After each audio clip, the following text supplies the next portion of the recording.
High বন্ধুরা। তো আজ হচ্ছে 15 দিন। তো আজকে আমাদের মাছ ভাত।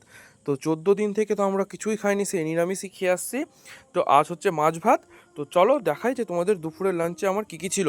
সবার আগে ছিল সাদা ভাত, স্যালাডে ছিল পেঁয়াজ লেবু, তারপরে ছিল মুসুরের ডালে বড়া ভাজা, তারপরে ছিল এখানে মিষ্টি কুমড়ার ডাঁটা আলু ঝিঙা দিয়ে তরকারি, তারপরে ছিল এখানে কচু আর মূলা আর ঢ্যাঁড়স দিয়ে একটা টক তরকারি, আর তারপরে ছিল এই যে ইলিশ মাছ। আর ইলিশ মাছ এনেছিল, আর ইলিশ মাছটা কিন্তু খুব সুন্দর ছিল। আর পিসগুলোও বড় বড় ছিল, খুব একটা ছোটও ছিল না, বড় বড় ছিল।